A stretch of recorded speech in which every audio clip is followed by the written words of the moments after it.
Media के खेल पर यह चैप्टर है।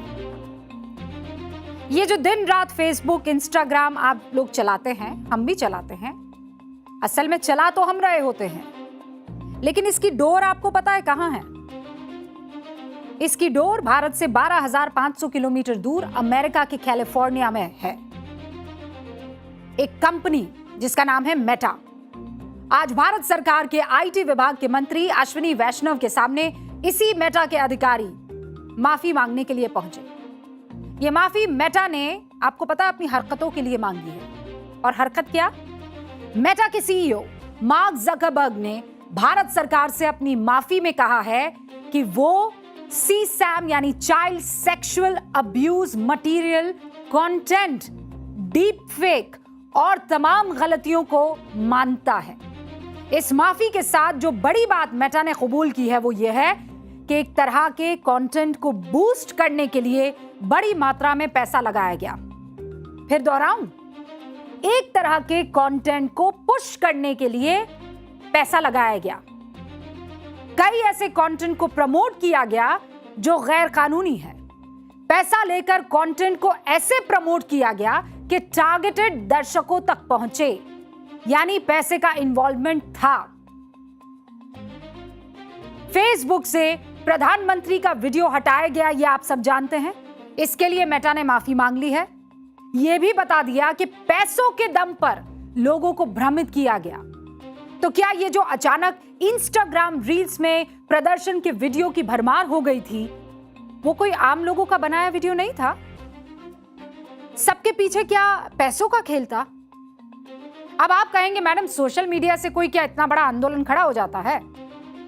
तो हुक्म, जाग जाइए, जाग जाइए, जमाना बदल गया है। भारत में MS universities department of statistics की एक रिपोर्ट आई है। बताऊं वो रिपोर्ट क्या कहती है? और ये जेनजी के लिए है, तमाम माँ बाप भी इस बात पर ध्यान दें। वो ये रिपोर्ट जो हमारे हाथ लगी है वो ये बताती है कि हमारे देश का जेनजी 24 घंटे में 3 घंटे रील्स देखने में बिता देता है। कितने? 3 घंटे। 3 घंटे रील्स देखने में। अब समझ लीजिए, देश का युवा जब 3 घंटे रील्स देखेगा तो उसके दिमाग पर इन रील्स का असर पड़ेगा कि नहीं पड़ेगा? उसे ये लगेगा कि नहीं लगेगा कि जो इन रील्स में हो रहा है, एक के बाद एक जहां से ये रील्स आ रही हैं, पक्का कुछ तो है जमीन पर। इंस्टाग्राम और फेसबुक पर हमारे जेनजी रील्स देखते हैं। वो कह रहा है, ये इंस्टाग्राम और फेसबुक, कि जानबूझकर खास तरह के कंटेंट को प्रमोट करता है वो, और इसके पीछे खूब पैसा बहाया जाता है। और इसका असर क्या होता है? बच्चों को लगता है कि सब कुछ बर्बाद हो गया आसपास, और कुछ के मन में तो इतनी नफरत भर जाती है कि वो पीएम को गालियां तक देने लगते हैं, गंदे गंदे नारे लगाने लगते हैं, और फिर एम्बैरस होकर माफी मांगनी पड़ती है। ये सब दिमाग से खेला गया काम है।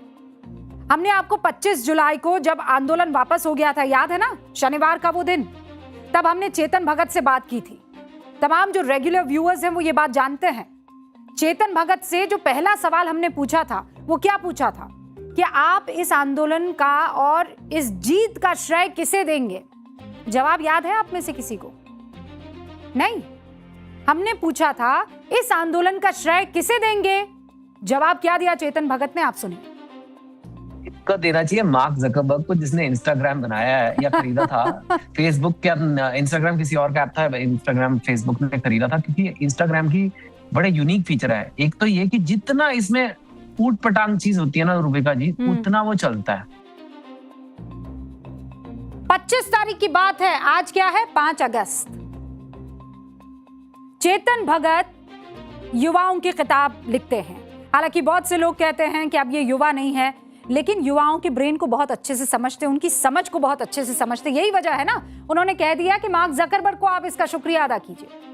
वो समझ गए आंदोलन के पीछे असर जो है पैदा करने में, जिसका सबसे बड़ा योगदान है वो मेटा की वर्चुअल दुनिया है, जहां 30 सेकंड की रील्स में आप आधा सच परोसिए और पूरा भ्रम फैला दीजिए। और हुक्म, जिस रील को हम छोटी बात कहकर टाल देने की गलती कर रहे हैं, उसका असर कई देशों की सरकार गिराकर मुआवजे के तौर पर देखा है। कई देशों की सरकार इसी content slash propaganda slash narrative की वजह से गिर गई है। नेपाल चलिए मेरे साथ। नेपाल में क्या हुआ था याद है आपको? राजनेताओं के खिलाफ एक ग्रुप ने नेपो किड्स कैंपेन शुरू किया था कि वो लोग लैविश लाइफ जी रहे हैं खूब। और देखिए ऐसा नहीं है, आम आदमी ये सवाल पूछ सकता है, ये बात सच है। लेकिन ये जो कैंपेन चला, इस कैंपेन के लिए जो रील्स बनाई गई, इंस्टाग्राम, टिकटॉक, हर तीसरे वीडियो में ये दिखने लगा। पूरे नेपाल में नेताओं के लैविश लाइफस्टाइल के खिलाफ इस रील ने माहौल बना दिया।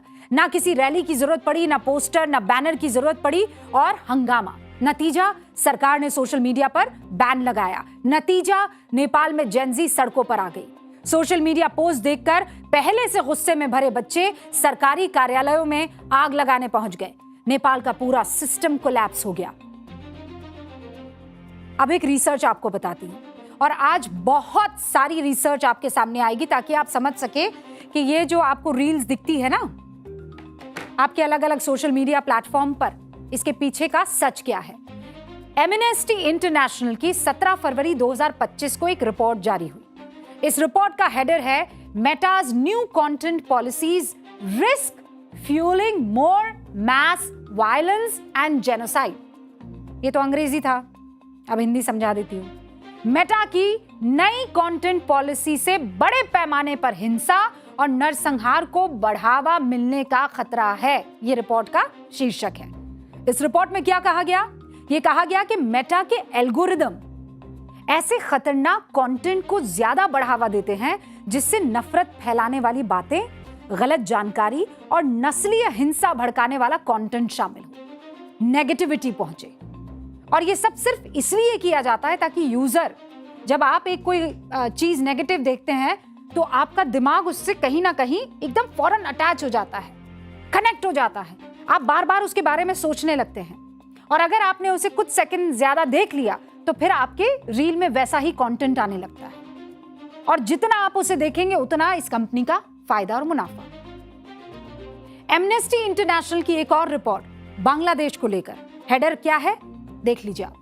Bangladesh Metas content moderation delays risk fuelling real world violence, यानी बांग्लादेश मेटा की कंटेंट मॉडरेशन में देरी से असल दुनिया में हिंसा भड़कने का खतरा।